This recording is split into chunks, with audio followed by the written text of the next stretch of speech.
As you know, caring for a dying person is very stressful and can negatively affect decision making. What can you recommend to the audience that may help reduce or avoid mistakes that you've seen made? I think we've mentioned it a little bit throughout this podcast, is we've talked a lot about waiting way too long to have these difficult discussions. Again, I mentioned before that as someone is losing somebody, they're grieving their relationship, they're grieving the person. And so that doesn't leave a lot of room for making additional tough decisions. Right. And I think the more that we have these conversations, the less taboo we make it, as we mentioned before, it really takes the stress level down. And I am not saying that losing someone is never not going to be stressful and you're never not going to alleviate the grief entirely, but you can make the journey easier. Yeah. And I think talking about it and having a plan for when there is a crisis, because let's face it, we're all going to either experience a healthcare crisis or know someone who does. So why not be prepared for it? Mm-hmm. Because I can tell you firsthand, reacting to a crisis is much more stressful than just implementing a plan through that crisis. Like my mom was diagnosed with cancer, and I feel like because we were so young, we didn't, know what we didn't know. We were very reactionary towards every setback. When my dad was diagnosed with cancer a couple years ago, it was an easier journey. Look, we caught it a lot earlier because he was very proactive about his doctor's appointments, but that was part of like us talking very openly about this kind of thing. So they caught it earlier. We already knew the strengths of each family member. So we weren't asking people to do what wasn't in their wheelhouse or what made them feel uncomfortable. I always say to my caregivers, look, you would never hire an accountant to do a lawyer's job. Why are you asking your brother, who has never had experience, and this is not his personality, to do something that's entirely out of his scope? Yeah. And it just makes you frustrated and it makes him frustrated. Yeah. So we knew each other's strengths, and I think it was just an easier journey. And I think especially towards the end of life, it just makes things a little bit easier when you're already prepared. Yeah. Well said, all that. I love the idea of knowing the strengths and weaknesses of all the characters involved. Yeah. And play to their strengths and don't stress them out about their weaknesses. Yeah, I know, but I mean, it's a human nature. Yeah, we feel like we want to do to somebody else what we want. Yeah, but it's really about thinking about what's best for that person and what their strengths are, and it makes them feel better, makes your relationship better, and less stressful. Less stressful. Yeah. Let's. We fixed it, guys. We fixed it. As director of marketing for a care management company, how do you experience having a funeral home group in your healthcare network?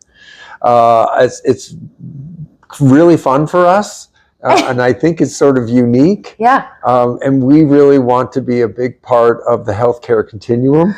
So I was just wondering. Okay, I'm glad you asked this question because, first of all, I am just so thrilled by how you guys position yourself in the community. The lengths that you go to educate people, have wonderful resources like this podcast. I haven't seen any other funeral professional really get into anything like that. Yeah. And I think it's so important for people to realize that, I was thinking about this last night, funeral professionals are similar to care managers. But you're managing the logistics at end of life. Mm-hmm. You're alleviating the stress and you're allowing your clients to experience their grief in the way that they need to without having to worry about all of the extra decisions. You make it very easy for them. Mm-hmm. And I think that's undervalued. I think it's a very important point to make. Mm. I know people are like, oh no, funerals, but I can tell you, like, my experience with my mom, they made it very easy. Yeah. They really did. Yeah, I think that's their primary goal, or at least it should be, right? Yeah. And you guys are very proactive about it. Like the amount of things that you do for the community and just by the education alone is wonderful. Is there anything that comes to mind that we can bring to your clients, to your staff, that would improve the quality of life for dying and caregivers? From a funeral home perspective, what can we do for you guys? I mean, well, you're doing a lot of it now. I think being proactive and continuing to do these programs, and like you mentioned on the break, maybe trying to figure out like a bigger day where it's about caregiving and planning and making it more normal. But I think you guys have made strides in ways that other funeral groups have not. So it's working. It is working. So I know from reading about you and talking with you that you do a lot of educating through your work and volunteer efforts. Do you think educated consumer improves care management relationship? Yes. So I think education is empowerment. So as we've mentioned a few times throughout this podcast, is that caregivers feel like, and aging people feel like a complete loss of control. So educating yourself on the resources out there, on the ways that you can use resources to help your journey is a very empowering thing. It takes a situation that is entirely out of your control and it gives you the control back in smaller ways. So I think education is incredibly important. Like I can't tell you how stressful it was caring for someone and not understanding insurance, right? Not understanding what her insurance covered, what additional resources, like what was you had to pay out of pocket versus what was covered. It's just such a very complicated system. And when you're dealing with grief and emotions of caring for someone, it's so hard to navigate. So if you do the education before you actually need the education, I feel like it makes the journey so much easier. Yeah. And that's part of what we do as care managers is to educate them. That's exactly what I was thinking. Educate them through, all right, when can you fight the insurance companies? When do you have to advocate? What different doctors can you see? It's very empowering. Yeah. So education ahead of time that you may be doing with public events, and then educating in the moment with what their options are. It's nice.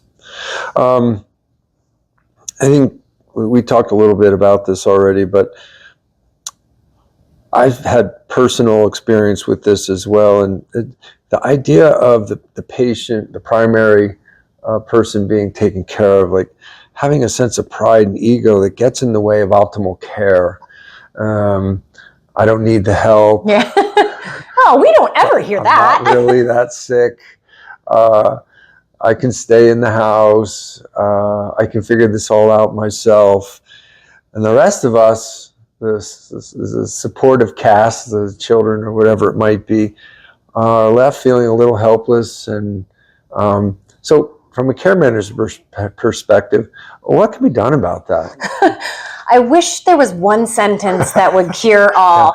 But every situation is incredibly different. And part of a care manager's job is to look at the whole picture and figure out what kind of language works best for that person. And it's not a one and done scenario most often. It's working with the family on a consistent basis to try and get some of the pride and the ego diffused a little.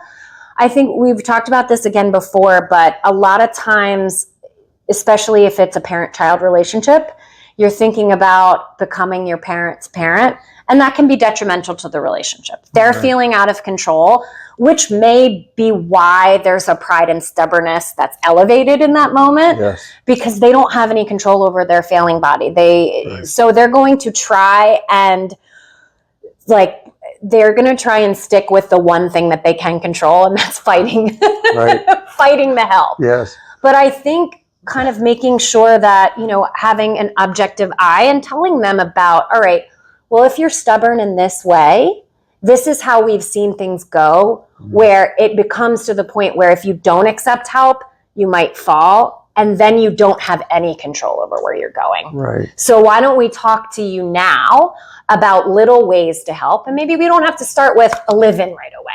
Right. Maybe we look at a day program, get him out of the house with a companion, something like that. I think the issue with families is that they try to throw too much help, and sometimes it needs to just be baby steps. And again, we talked about it before, like celebrating the small successes. And sometimes it takes over and over again and persistence.